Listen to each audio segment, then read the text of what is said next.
I never thought my own family would betray me. Not after everything I'd sacrificed, every story I'd chased across war zones and through corrupt government halls. But there I was, frozen in the shadows of my son's campaign office, listening to my daughter-in-law sell me out like yesterday's headlines. "Don't worry about Constance," Margot's voice carried through the cracked door, smooth as polished marble. "Once Deacon wins, we'll have access to her accounts. I've already picked out that lakefront property. That old Pulitzer money is just sitting there, waiting for someone with vision." My hand trembled against the wall, not from the lingering effects of my stroke, but from pure, unadulterated rage. 6 months ago, I couldn't have imagined this moment. I was Constance Reeves, respected journalist with 40 years of integrity behind my name. Now, apparently, I was just a bank account with an expiration date. Detroit winters had always been brutal, but none as cold as the realization that my son's wife saw me as nothing but a checkbook.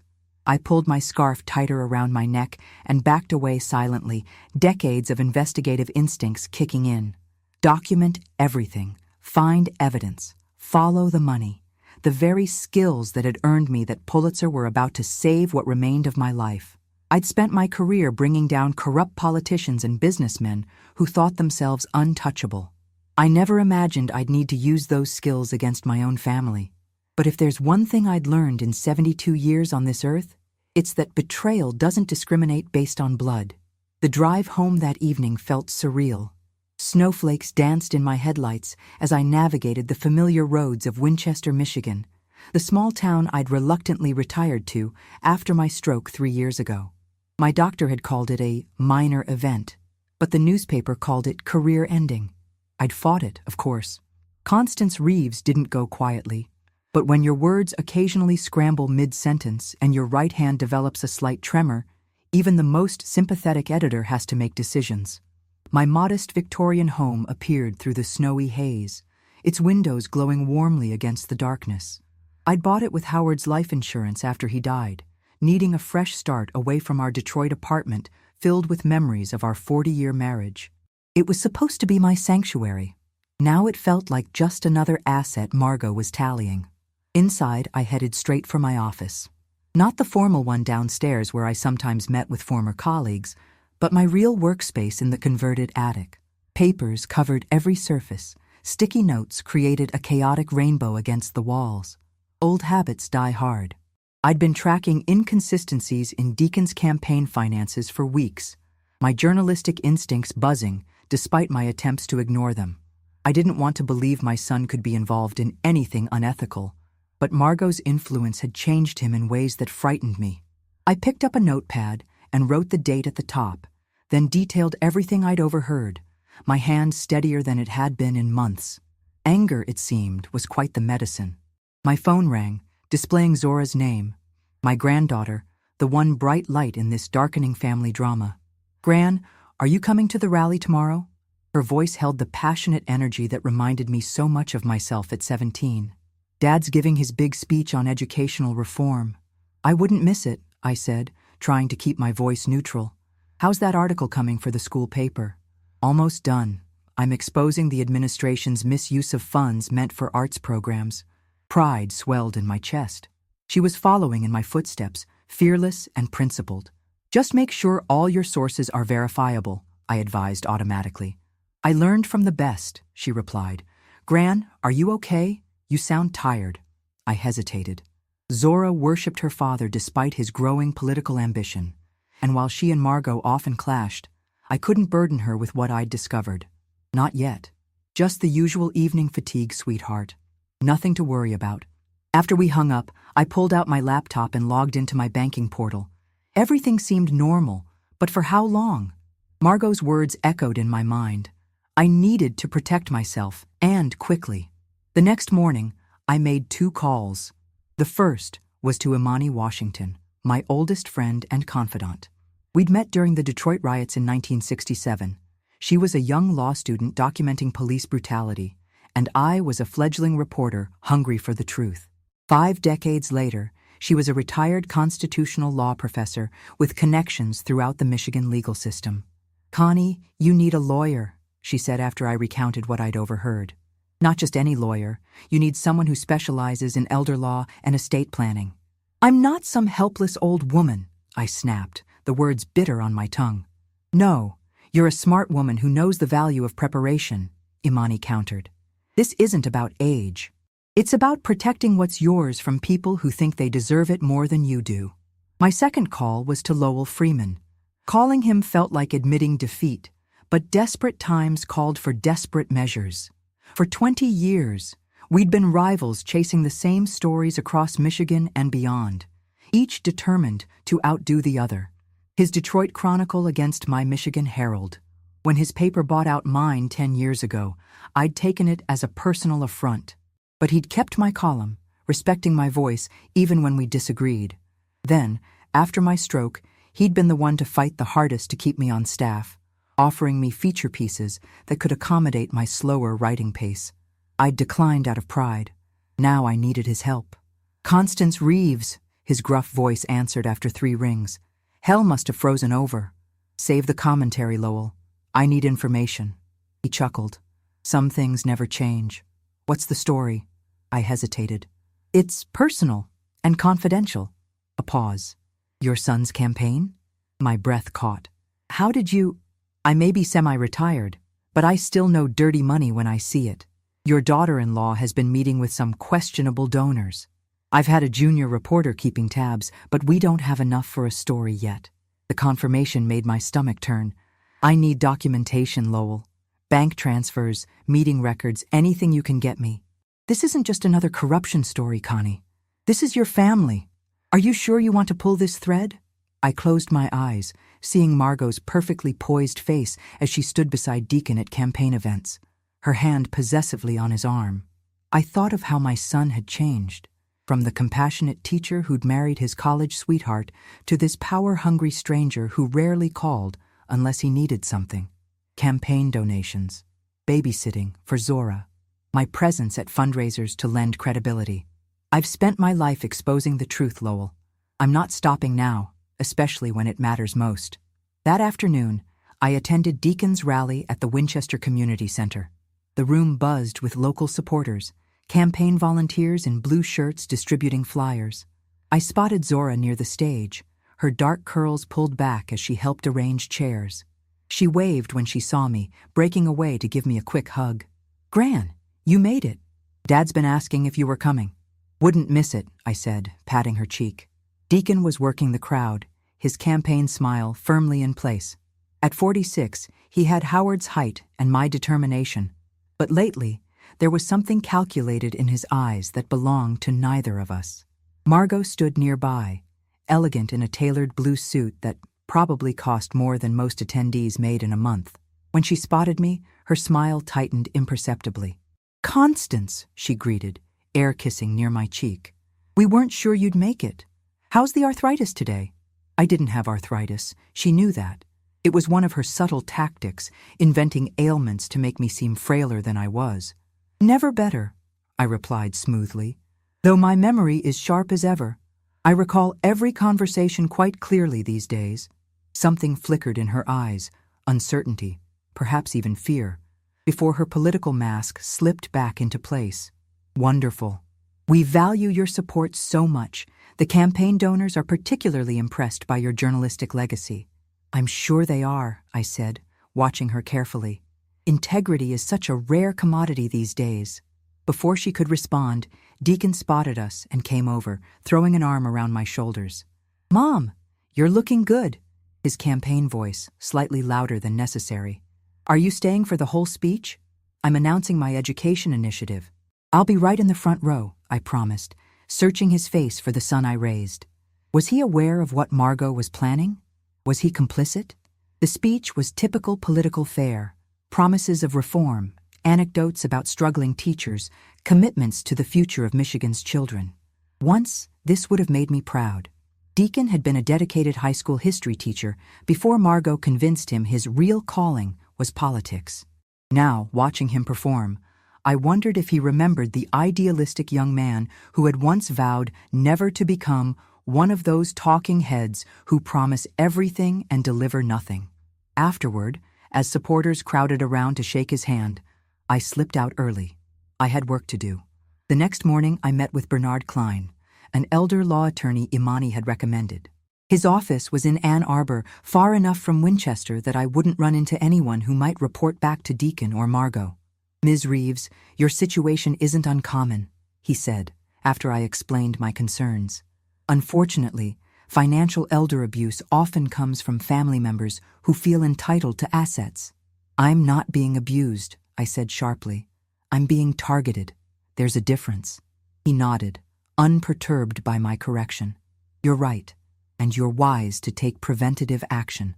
Based on what you've told me, we should immediately secure your assets in a way that protects them from potential manipulation." We spent 2 hours restructuring my finances. Howard had left me well provided for, and my own career had built a substantial retirement fund. The Pulitzer had come with prize money that I'd invested wisely. All told, I was worth considerably more than most people realized, including, I suspected, Margot, who likely underestimated just how golden the goose was.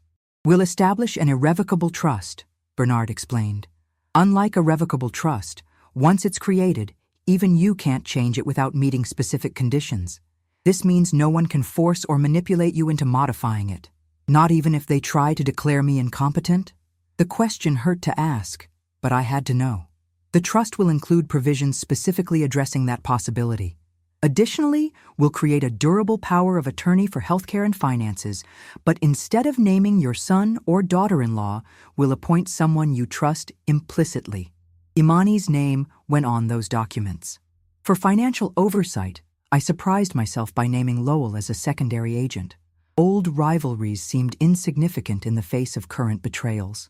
As I left Bernard's office, a strange lightness filled me, despite the gravity of what I'd done. For 3 years since my stroke, I'd felt increasingly sidelined, not just professionally, but personally. Deacon and Margot made decisions without consulting me, spoke about me in the third person while I sat right there, dismissed my opinions as outdated. I'd started to believe them, retreating further into my home and memories. But that familiar fire of investigation had rekindled something vital within me. I wasn't done yet, not by a long shot. I drove to the offices of the Winchester Gazette, a small local paper that had once been a respected regional voice before budget cuts and internet competition reduced it to community bulletins and high school sports coverage. The editor, Philip Sanders, was an old colleague who'd taken the local position after his own medical issues made the pace of national reporting impossible. "Constance Reeves," he said, rising from his cluttered desk. "To what do I owe this honor? Don't tell me you're looking for work. I can barely afford the staff I have." "Not looking for a job, Phil. Looking for information." I settled into the chair across from him, and possibly offering a story in return. His eyebrows rose. "I'm listening.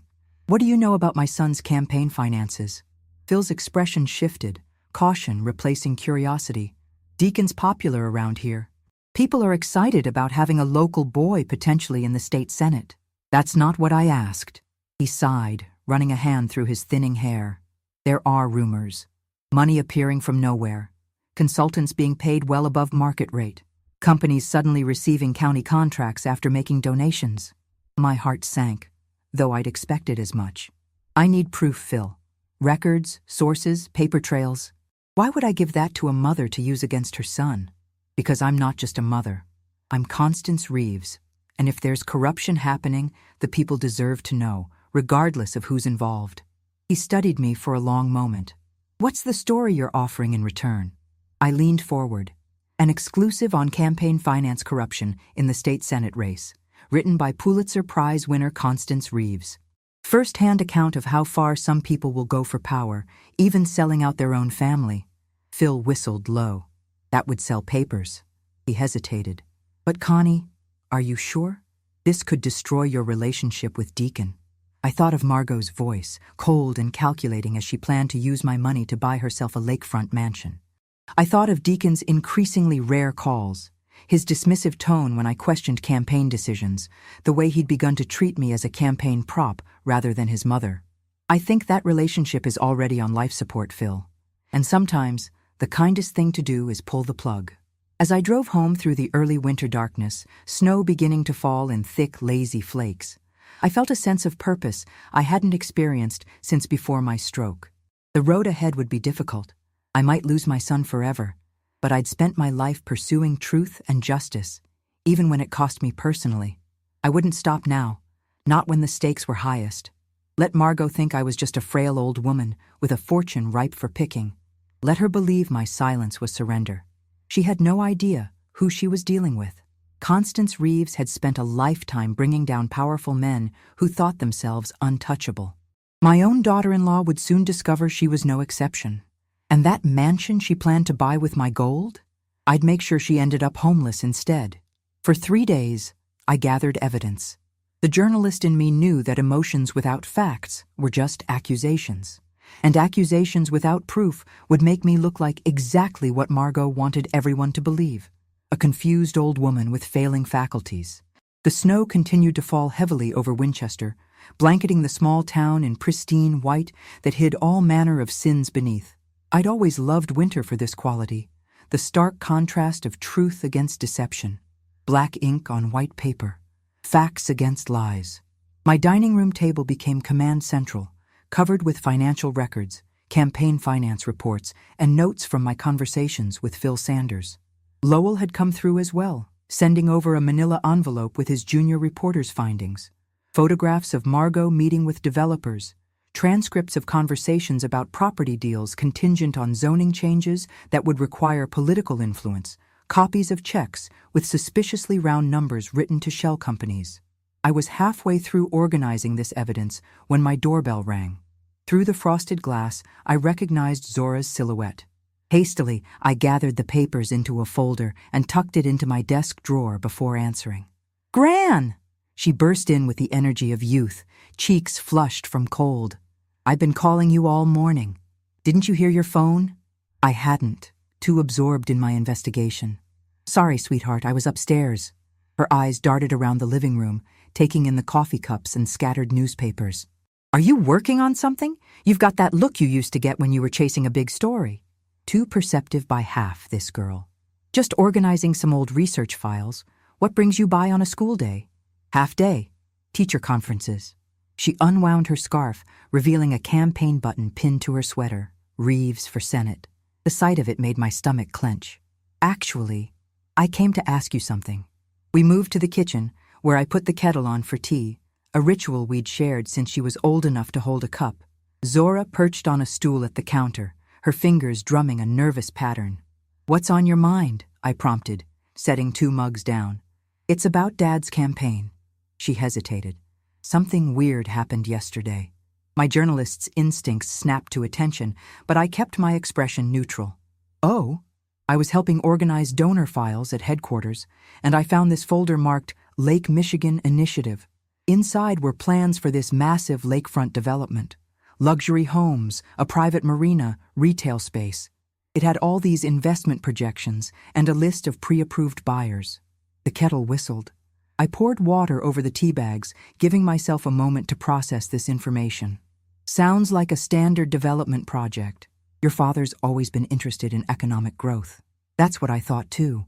But then I saw Margot's name listed as an investor and future resident, and there were notes about using some trust fund to finance her portion. Zora looked up at me, her young face troubled. When I asked Dad about it, he got weird. Said it was private campaign business and I shouldn't have been looking through those files. "Did you happen to notice the location of this development?" I asked, trying to keep my voice casual. "Somewhere called Copper Harbor? On the Upper Peninsula." My fingers tightened around the mug. That pristine stretch of Michigan coastline had been the subject of environmental protection debates for years. Development there would require significant zoning changes and environmental regulation exemptions. Exactly the kind of thing a state senator could influence. "The thing is, Gran, the land they want to develop, it's protected wetlands. Dad taught me about the importance of those ecosystems in his environmental science unit when I was in his class 3 years ago. He used to say no amount of economic benefit was worth destroying natural habitats." Her voice cracked slightly. "What changed him?" I reached across the counter to squeeze her hand. "People are complicated, Zora. Sometimes they change when power or money is involved. Or when they marry someone like Margot," she muttered, then looked immediately guilty. "Sorry. That wasn't fair. What makes you say that? She sipped her tea, considering her words carefully. Margot's always pushing Dad. Nothing's ever enough. Our house is too small. His teacher's salary was too little. Now being a state senator isn't even enough. Yesterday, I heard her talking about congressional runs, maybe even governor someday. The pieces were falling into place. Margot wasn't just after my money. She was orchestrating a complete power play, using both my son and my finances as stepping stones for her ambition. Have you noticed anything else unusual? I asked. Zora hesitated. Margot's been weird about you lately. Keeps making comments about your health to Dad when she thinks I can't hear. Saying things like, maybe you shouldn't be living alone anymore, that your decision-making isn't what it used to be. She looked up, eyes fierce with loyalty. But that's bull. That's not true. You're sharper than most of my teachers. My chest tightened, with both love for my granddaughter and dread at Margot's machinations. She was laying groundwork, trying to establish a pattern of cognitive decline that could be used to challenge my financial independence. Gran? You look pale. Are you okay? I forced a smile. Just tired, sweetheart. Thank you for telling me this. After Zora left, promising to text me any other weird campaign stuff she noticed, I returned to my evidence pile with renewed purpose. The Lake Michigan Initiative folder she'd described would be crucial evidence. I needed to get my hands on it. That evening, I called Imani. I need a favor that skirts ethical boundaries, I said without preamble. Those are my favorite kind, she replied. What's up? I need you to request a meeting with my son about potentially endorsing his campaign. Your reputation as a constitutional law professor would appeal to him. During that meeting, I need you to get access to files regarding a development called the Lake Michigan Initiative. Constance, her voice held a warning note. What you're asking borders on corporate espionage. It's not espionage when it's investigating corruption, I countered. Besides, we're not stealing anything.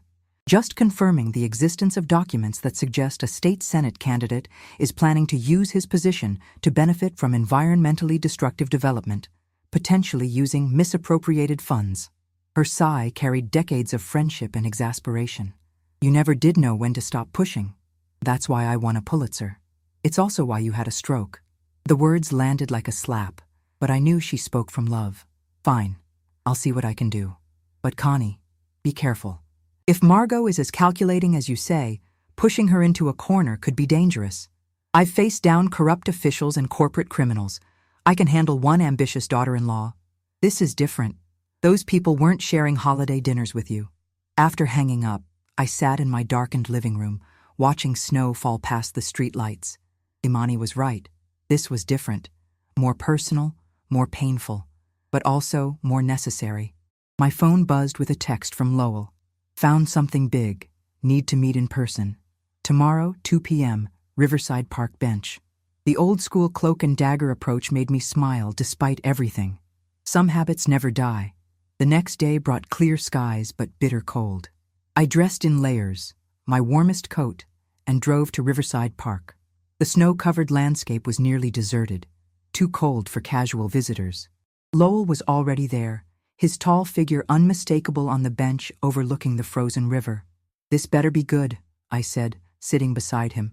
It's 20 degrees out here. Good for your reputation, bad for your family, he replied, handing me a thick envelope. My junior reporter didn't just find evidence of questionable campaign donations. She found a direct link between Margot's PR firm and several of the largest donors to Deacon's campaign. I opened the envelope and scanned the contents. Bank statements showing transfers from Margot's company to consultants who then donated identical amounts to Deacon's campaign fund. She's laundering campaign contributions, I whispered, the implications sinking in. Classic straw donor scheme. Lowell nodded. But that's not all. Look at the last page.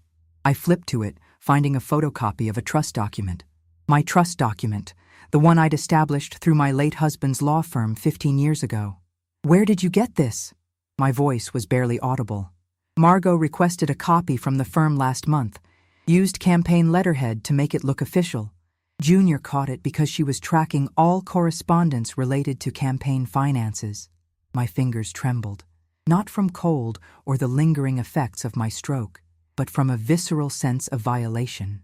She's been planning this for months, I said. Maybe years.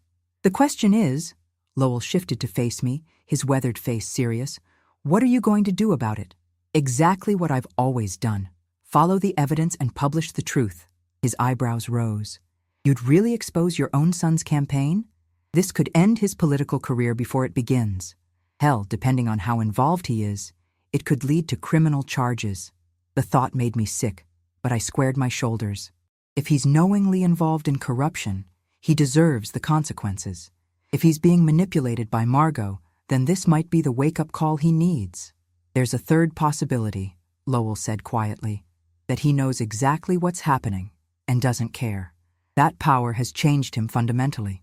I couldn't bear to consider that option. Not yet.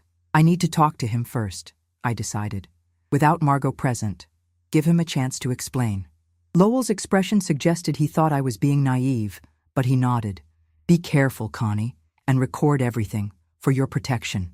As I drove home, a plan began forming in my mind. Confronting Deacon directly risked alerting Margot before I had all my evidence in order.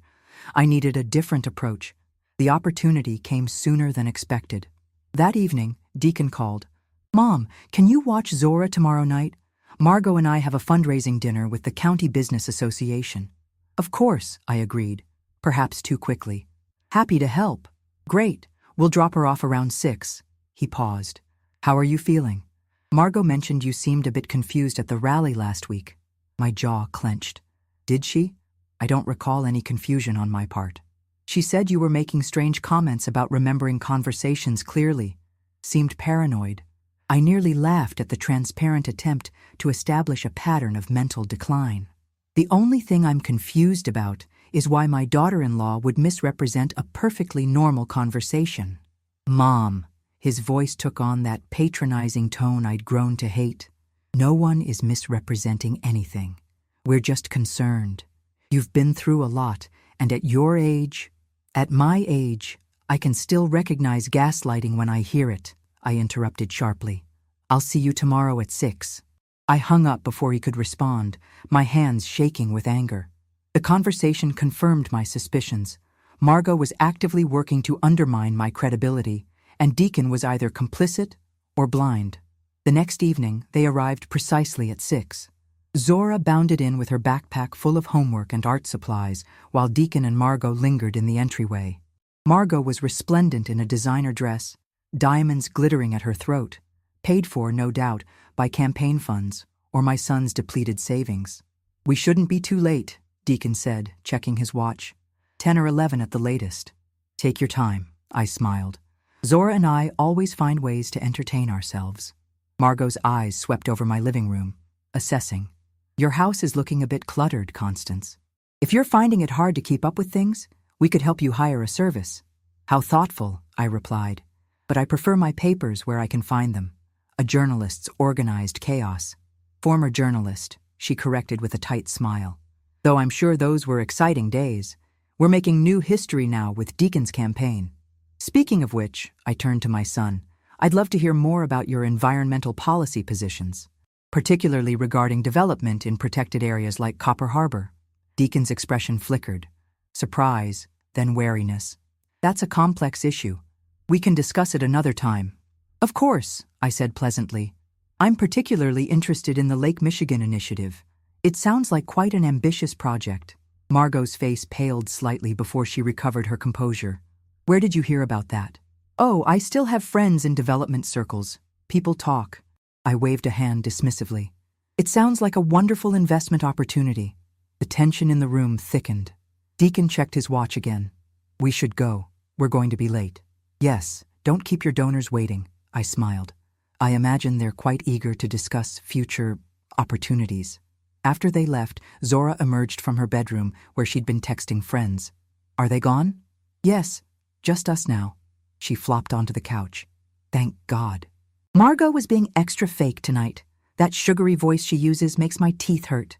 I laughed, grateful for her perceptiveness. How about some dinner? I made your favorite pasta. While we ate, I casually brought up the campaign. Your dad seems very busy these days. Do you get to spend much time with him? Zora pushed pasta around her plate. Not really. He's always at meetings or events. And when he is home, he's either on the phone or talking strategy with Margot. That must be hard.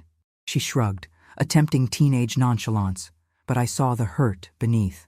Whatever, I'm busy too. College applications and newspaper stuff. Any papers you're working on now? Her eyes lit up. Actually, yes. I'm investigating the school board's allocation of sports funding. The boys' teams get 3 times more money than girls' teams, even though our girls' basketball team made state finals last year. Pride swelled in my chest. Sounds like an important story. Are you running into any obstacles? The administration doesn't want to give me the actual budget numbers. They keep saying they're processing my request. She made air quotes with her fingers. Ah, the classic Stonewall. I know it well. I hesitated, then decided to take a risk. You know, investigative journalism sometimes requires creative approaches to information gathering. She leaned forward, intrigued. Like what? Sometimes the information you need is already public, just hidden in plain sight. School board meetings are recorded and minutes are published, right? Yeah, but they're super vague. But the detailed budget is likely referenced in those minutes as an appendix or supplementary document.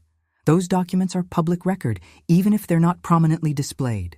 Understanding dawned on her face. So I could request those specific documents instead of asking for the budget generally? Precisely. I smiled. And sometimes information comes from unexpected sources. The person who processes payroll might know more than the athletic director. The custodian who orders supplies sees every purchase order. We spent the next hour discussing investigative techniques, and I felt myself coming alive in a way I hadn't in years. Teaching Zora was like watching my own passion for truth reborn in a new generation. After she went to bed, I enacted the next phase of my plan. I went to Deacon's home office, the same room where I'd overheard Margot's damning phone call. I knew I was crossing a line, but the stakes justified the means. The office was meticulously organized, Margot's influence, no doubt. I went straight to the filing cabinet, quickly locating campaign folders. Nothing about the Lake Michigan initiative, but I found something equally valuable, a folder labeled CR Estate Planning. Inside were notes about my finances, my medical history, and most disturbing of all, a draft petition for conservatorship, claiming I was no longer competent to manage my own affairs. The document was dated 3 weeks ago, just waiting for the right moment to file. My hands shook as I used my phone to photograph each page. Then I carefully returned everything exactly as I'd found it and continued searching. In Deacon's desk drawer, beneath a false bottom I discovered by chance, I found a thumb drive. I plugged it into my phone using an adapter I carried for journalistic emergencies. The drive contained a treasure trove of incriminating documents, the complete Lake Michigan initiative plans, showing how regulatory hurdles would be cleared once Deacon took office, the list of investors, including Margot, and projected profits. Most damning of all, a document outlining how my assets would be used as collateral for the initial investment phase, with a note that read, "Access available post-election through conservatorship filing." They weren't just planning to steal my money. They were already spending it, counting on gaining control of my assets through legal means. The cold calculation of it stole my breath. I copied everything to my phone, returned the thumb drive, and left the office exactly as I'd found it. Back in the living room, I sent all the files to my email, to Lowell, to Imani, and to Bernard Klein. Insurance, in case anything happened to me or my phone. When Deacon and Margot returned shortly after 11, I was sitting calmly in my armchair, reading a book. "How was the fundraiser?" I asked pleasantly. "Very successful," Margot said, unwinding her cashmere scarf. "Several major donors committed to the campaign." "How wonderful. I'm sure they're expecting a good return on their investment." Something in my tone must have alerted her because her eyes narrowed slightly. "It's an investment in Michigan's future, of course." "Of course," I smiled. "And speaking of investments, I've been doing some financial restructuring of my own recently. Estate planning, you know. At my age, it's important to have everything in order." Deacon glanced at Margot, a quick, nervous look that confirmed everything. "That's probably wise, Mom. We could help you with that if you'd like." "No need. It's all taken care of." I stood, gathering my dignity around me like armor. I've always believed in being prepared. For anything. As they left with a sleepy Zora, I caught Margot looking back at me, calculation in her eyes. She knew something had changed, but couldn't quite identify what. Let her wonder. The endgame was approaching faster than she realized. And like all the corrupt power players I'd exposed throughout my career, she had no idea what was coming until it was too late. The next morning, I woke to 3 missed calls from Deacon and a text message asking me to call him urgently. I ignored them, instead making an appointment with Bernard Klein for that afternoon. The evidence I'd gathered needed to be properly documented and protected. This was no longer just about safeguarding my assets. It was about exposing corruption that could affect the entire Upper Peninsula ecosystem. Snow was falling again as I drove to Ann Arbor, thick flakes obscuring visibility. The weather matched my mood, a brewing storm, gathering force. For decades, I'd pursued justice through my reporting, exposing wrongdoing without fear or favor. But never had I imagined turning that same uncompromising lens on my own flesh and blood.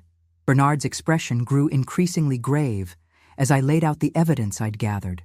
The photographs of documents from Deacon's office, the files from the thumb drive, Lowell's research on campaign finance irregularities, and Zora's inadvertent discovery of the Lake Michigan initiative.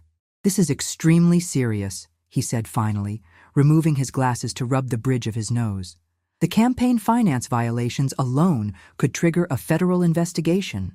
And this conservatorship document," he tapped the photo of the petition I'd found.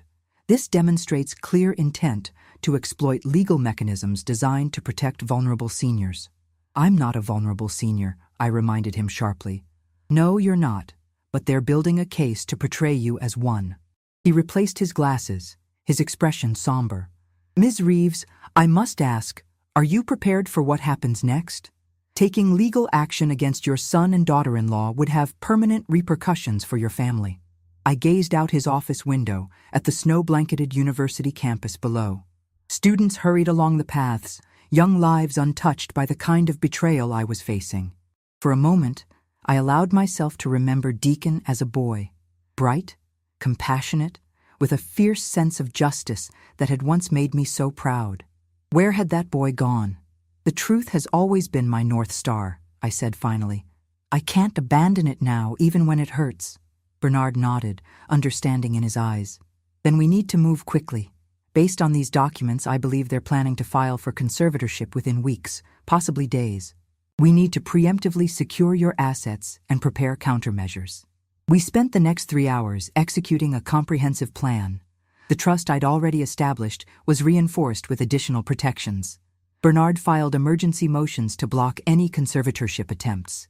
Most importantly, we documented everything I'd discovered about the Lake Michigan initiative and the campaign finance violations, creating a legal record that couldn't be dismissed as the ramblings of a confused old woman. "What about the journalistic angle?" Bernard asked as we concluded. "You mentioned working with Lowell Freeman. Are you planning to publish your findings?" "Yes, but timing is crucial. The story needs to break when it will have maximum impact, and when I have ironclad protection in place." On the drive home, my phone rang again. Deacon. This time I answered, putting him on speaker as I navigated the snowy highway. "Mom, where have you been?" "I've been calling all day." His voice held an edge of panic. "I had appointments," I replied calmly. "Is something wrong?" "Yes, something's wrong. Margot can't find some important campaign documents. She thinks they might have been in my office when we were at your house last night." My heart raced, but my voice remained steady. "What kind of documents?" "Just campaign strategy materials. Nothing important." The lie hung between us, almost tangible in its transparency. He knew exactly what was missing. Nothing was missing, of course, but they'd somehow realized I'd accessed their files. "I didn't see anything like that," I said. "Though I rarely go into your father's old office these days. Too many memories." A pause. "It wasn't in Dad's office. It would have been in mine." "Your office? Why would I go in there?" Another pause, longer this time. "No reason. I just thought, maybe you were looking for something." "The only thing I've been looking for lately is the truth, Deacon. It's surprisingly elusive these days." "What's that supposed to mean?" The edge in his voice sharpened. "It means I raised you to be better than this," I said, unable to contain my disappointment any longer. "Whatever you and Margot are planning, it's not too late to step back." Mom, I don't know what you think is happening, but you're confused. Margot and I are worried about you. Your behavior has been erratic. These paranoid accusations. Save it for the conservatorship hearing, I cut in, my voice steel. Though I doubt you'll get that far now. Dead silence on the line. Then, very quietly, what did you do? What I've always done. Followed the evidence. Unlike you, I haven't forgotten who I am or what I stand for. I ended the call as I pulled into my driveway, hands shaking on the steering wheel. The confrontation I'd been dreading had begun, and there was no turning back now. Inside my house, I immediately sensed something was wrong. Nothing obvious, no broken windows or forced doors, but items on my desk were slightly rearranged. The folder containing my notes had been moved perhaps an inch from where I'd left it. My laptop was closed, though I distinctly remembered leaving it open. Someone had been here while I was gone. A chill ran through me that had nothing to do with the winter temperature. I pulled out my phone and called Imani. I need to stay with you for a few days, I said without preamble. My house has been searched. Pack a bag, she replied immediately. I'll be there in 20 minutes. While waiting, I did a careful inventory.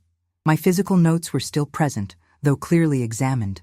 My laptop was untouched. They wouldn't have been able to access it without my password.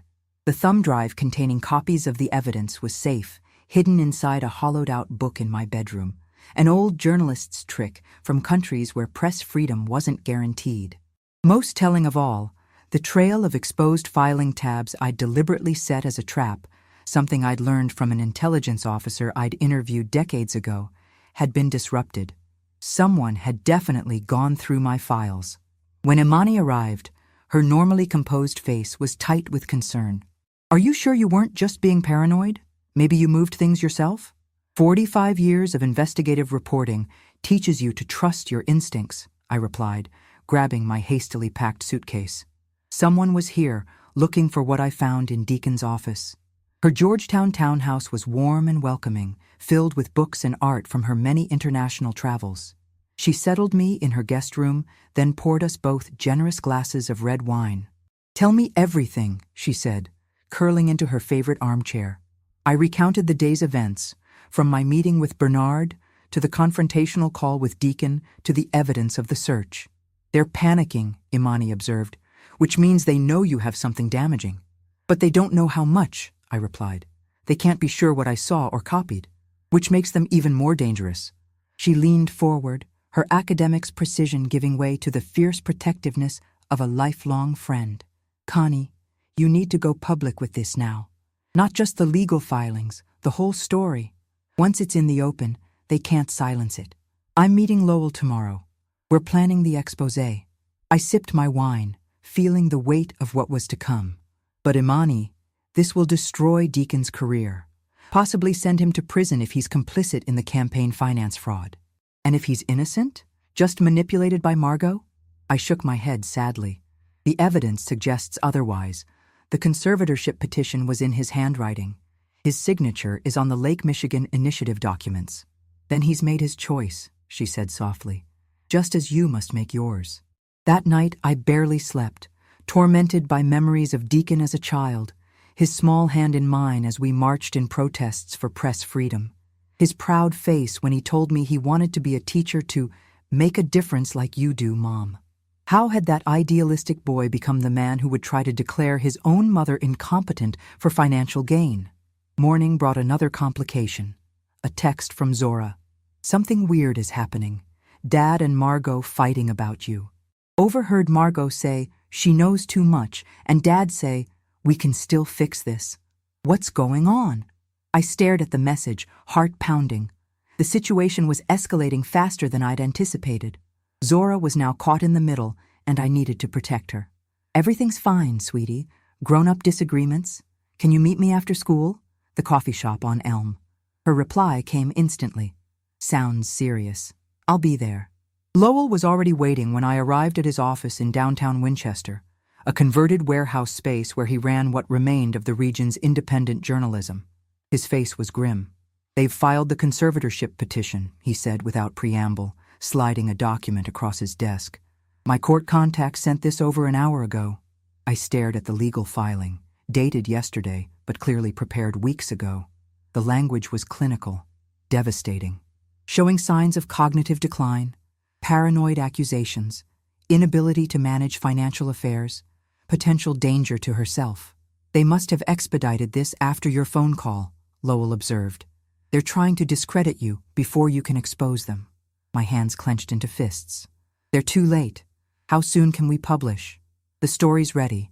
We can go live tonight, in print tomorrow morning. He studied my face. Are you absolutely sure, Connie? This crosses a line that can't be uncrossed. They crossed that line when they plotted to steal my autonomy along with my money. I took a deep breath, steadying myself. But there's something else we need to consider. Zora texted me this morning.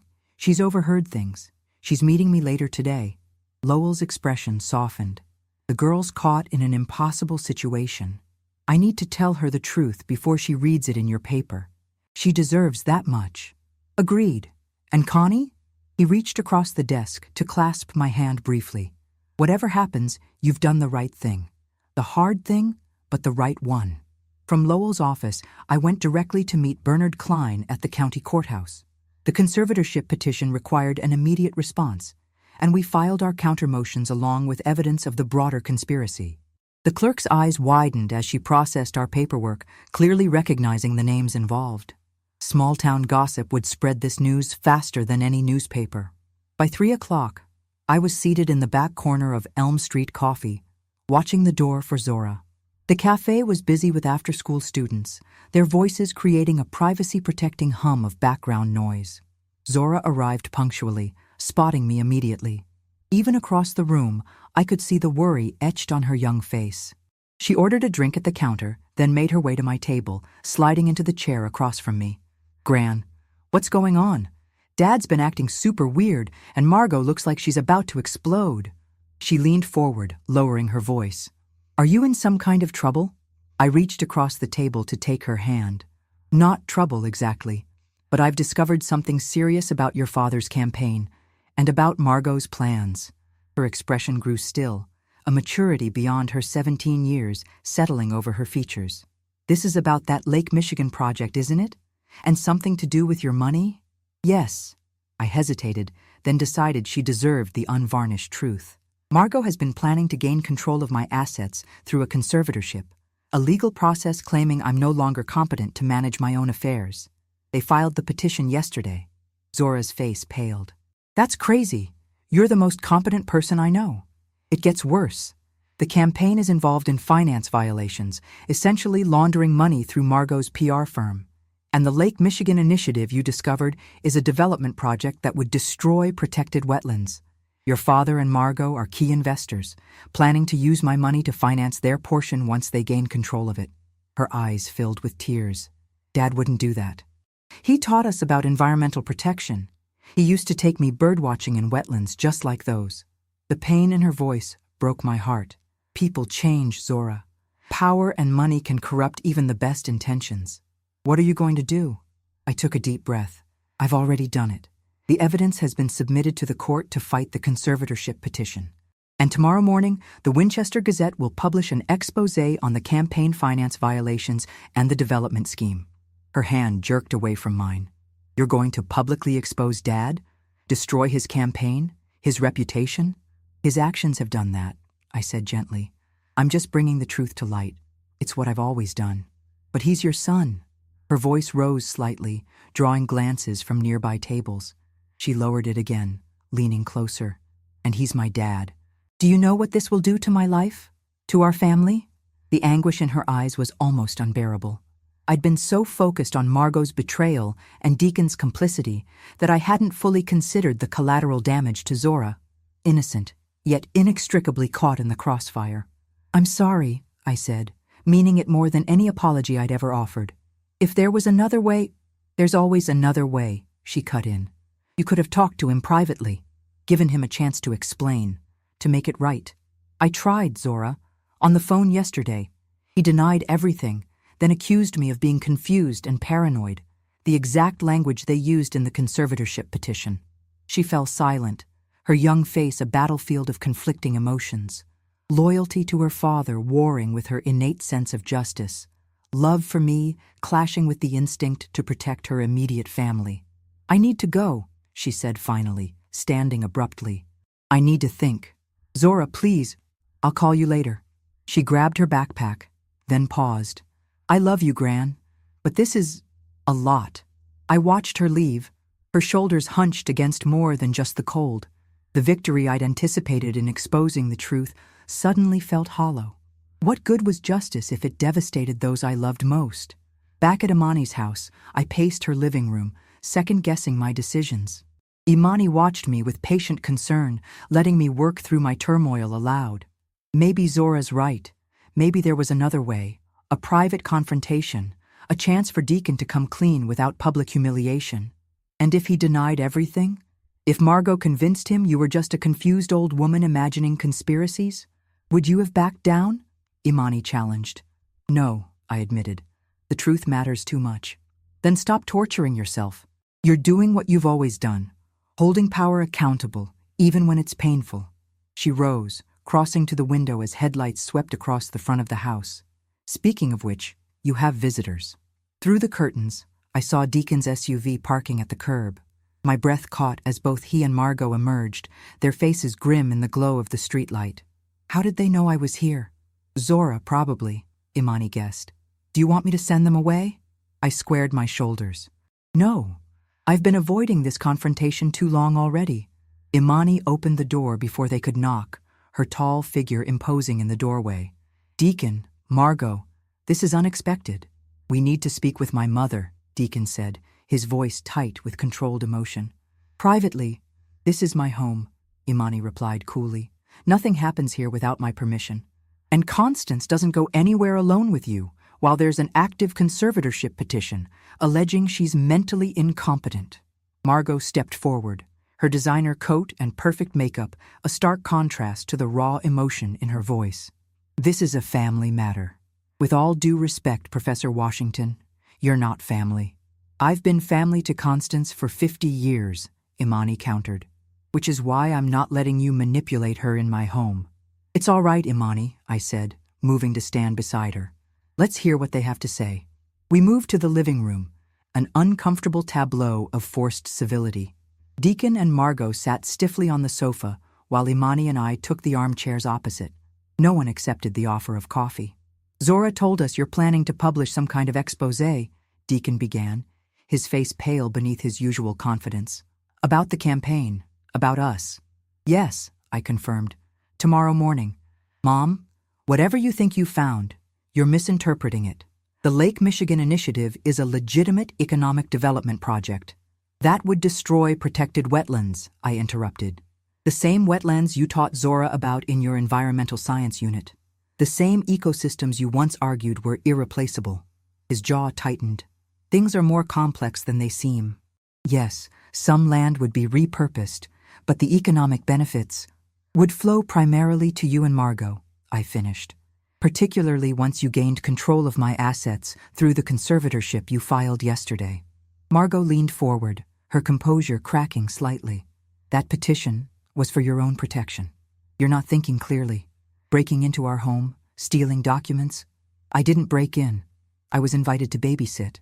And I didn't steal anything, just photographed the evidence of your conspiracy."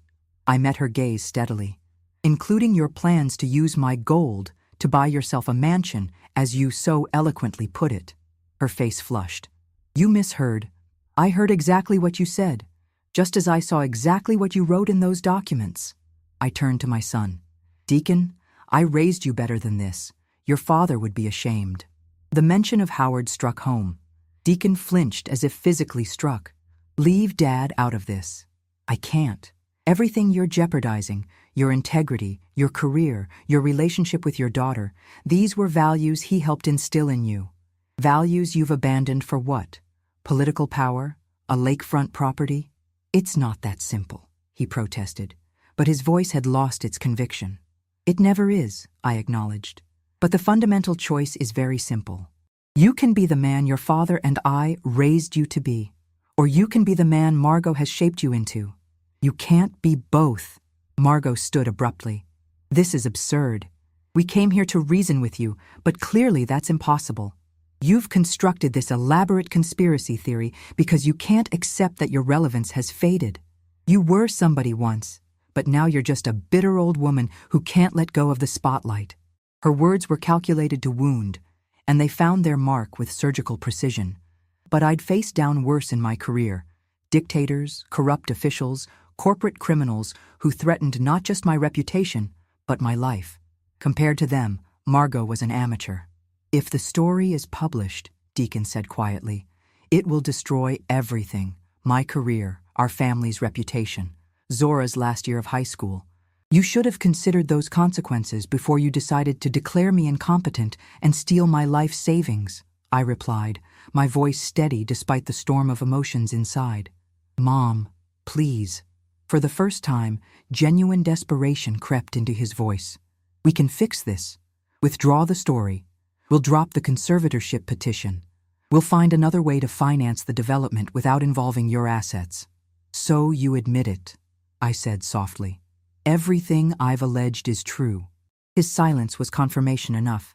Margot grabbed his arm. "Don't say another word, Deacon. She's clearly recording this conversation." I wasn't, but her paranoia was revealing. "The story runs tomorrow, unless you do one thing." Hope flickered in Deacon's eyes. "What?" "Withdraw from the race, publicly, tonight. Cite personal reasons, health concerns, whatever fiction preserves your dignity. But end the campaign." "That's insane," Margot sputtered. "After all the work, all the money." "Your other option is public disgrace, possible criminal charges, and guaranteed financial ruin once your donors realize they've been defrauded," I said calmly. "Your choice." Deacon looked broken, caught between his wife's ambition and his mother's ultimatum. "I need time to think." "You have until midnight," I replied. "That's when the story goes to print." After they left, Imani poured us both a stiff drink. That was both the most painful and most impressive thing I've ever witnessed. "You didn't even raise your voice." "I learned long ago that power speaks softly," I said, my hands finally beginning to shake as the adrenaline receded. "The question is, will he make the right choice?" "Does it matter?" she asked. "Either way, you've won. The conservatorship will be dismissed with the evidence you've submitted. Your assets are protected. The truth will come out one way or another." "It matters," I said softly, thinking of Zora's anguished face in the coffee shop. "Not for me, but for them. For what remains of our family." At 11:58 p.m., my phone chimed with a news alert. Deacon Reeves had announced his withdrawal from the state Senate race, citing family health concerns that required his full and immediate attention. 2 minutes later, Lowell called. "We're pulling the story," he said, a mix of disappointment and relief in his voice. "You got what you wanted without firing the nuclear option." "Not everything," I replied, thinking of the trust destroyed, the relationships fractured. "But enough." As midnight struck, I sat in Imani's guest room, staring at my reflection in the window glass. The woman looking back at me appeared older than she had just days before, the lines of her face deeper, the weight of victory heavy on her shoulders. But her eyes were clear and certain. Some prices were worth paying for truth, for justice, for self-respect. My phone lit up with a text from Zora. "Dad just told me he's quitting the race. Said you showed him he'd lost his way. I don't understand everything that happened, but I think you did the right thing. I love you, Gran." A single tear slid down my cheek as I typed my reply. "I love you too. Always have. Always will. Come see me tomorrow." Her response came instantly. First thing in the morning. Perhaps not everything was lost after all. Spring arrived in Winchester with the determined optimism that follows every Michigan winter. The last patches of dirty snow melted away, revealing tender green shoots pushing through the soil. Nature's resilience never failed to inspire me, especially now, as I navigated the new landscape of my family relationships. 3 months had passed since that fateful night when Deacon withdrew from the race. The immediate aftermath had been painful: recriminations, tears, and stony silences as each of us processed what had happened. Margot had left town shortly afterward, unable to face the whispered gossip that inevitably spread through small communities. The official story was that she'd taken a job opportunity in Chicago, but everyone understood the marriage was effectively over. Deacon had moved into a small apartment near the high school where he'd returned to teaching history. The humility of this choice had surprised me. I'd expected bitterness, blame, perhaps even continued attempts to justify his actions. Instead, he seemed to have embraced the painful process of rediscovering his core values, the principles he'd abandoned during his political ascent. Our relationship remained fragile, tentative conversations, carefully navigating around the rawest wounds. But we were talking. A start, if not yet a reconciliation. He'd apologized, not with dramatic gestures or flowing speeches, but in quiet moments of recognition. "You were right," he'd said during our last meeting. "I lost myself. I became someone I never thought I'd be." The conservatorship petition had been withdrawn, the court documents sealed. The Lake Michigan initiative had collapsed without Deacon's political influence to push through the environmental exemptions. The protected wetlands remained safe, at least for now. The lawyers had done their work, ensuring my assets remained under my control, protected by the irrevocable trust Bernard had established. Zora had been my salvation through it all. Unlike the adults who became entangled in their own justifications and defenses, she cut through the complications with teenage directness. "People messed up," she declared during one of our Saturday morning breakfasts. "Dad messed up, Margot definitely messed up, but we're still family. We figure it out." Her wisdom had been a guiding light as I navigated the aftermath. When the initial crisis passed, I'd returned to my own home, reclaiming my space and independence. But something had changed in me. The forced retirement I'd resented for 3 years no longer felt like an ending, but a transition. Today I was preparing for a new beginning. My living room had been transformed into a makeshift recording studio, lights borrowed from the high school media department, a professional microphone on a stand, and my laptop positioned at the perfect angle. Zora moved around the space, adjusting equipment with practiced ease. "You're sure the lighting is right?" I asked, nervousness fluttering in my stomach. "It's perfect, Gran. Trust me, I've filmed enough for my channel to know what works." She stepped back, assessing the setup with a critical eye. "Besides, your subscribers care more about what you're saying than Hollywood production values." Subscribers. The word still amazed me.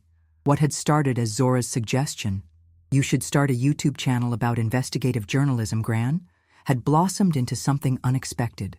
Truth Matters with Constance Reeves had attracted a modest but growing audience of journalism students, retired reporters, and civic-minded citizens interested in understanding how investigative reporting worked. I wasn't breaking major stories anymore, but I was teaching others how to do it, sharing techniques honed over decades of reporting. Today's episode would focus on financial investigations, following money trails, identifying shell companies, and recognizing the warning signs of fraud. Knowledge that had saved my own assets and autonomy, now shared with others who might need it. Lowell had become a regular guest, our old rivalry transformed into a bantering partnership that viewers seemed to enjoy. Imani occasionally appeared to discuss the legal aspects of investigating corruption. Even Phil from the Winchester Gazette had participated in an episode about local reporting in the digital age. Deacon knew about the channel, but had never watched it, or so he claimed. Zora had hinted otherwise, suggesting he'd seen every episode, but wasn't ready to acknowledge this new chapter in my life. "We're all set," Zora announced, checking the final connections. "Ready when you are." I smoothed my jacket, the same one I'd worn for my Pulitzer acceptance speech years ago, and sat in the chair positioned before the camera. At 72, my hands still trembled slightly from the stroke, and the lines on my face told stories of both triumph and heartbreak. But my voice remained strong, my mind sharp, and my purpose clear. "You know, you've helped a lot of people with these videos," Zora said, her hand on my shoulder. "Last week, Mrs. Abernathy from my economics class said her grandmother used your advice about trust documents to protect herself from a sketchy financial advisor." Pride warmed my chest. "One person at a time. That's how change happens. Just like your reporting days," she smiled. "Except now your reach is potentially global." As she counted down to start recording, I reflected on the journey of the past months. The pain had been necessary, the confrontations unavoidable. But from that crucible had emerged something unexpected. Not just the protection of my assets, but the reclamation of my voice and purpose. Margot had sneered that I'd use my gold to buy a mansion. Instead, I'd use something far more valuable: my experience, my knowledge, my hard-won wisdom to build something that couldn't be taken away or controlled by others. The red light on the camera blinked on. I smiled into the lens, speaking the words that had begun every episode. The truth matters. I'm Constance Reeves, and today we're discussing how to follow the money. After all, some treasures are worth more than gold, and nobody could make me homeless in the house of my own integrity. If you've experienced family trying to take advantage of you financially, drop a comment below. I read every single one.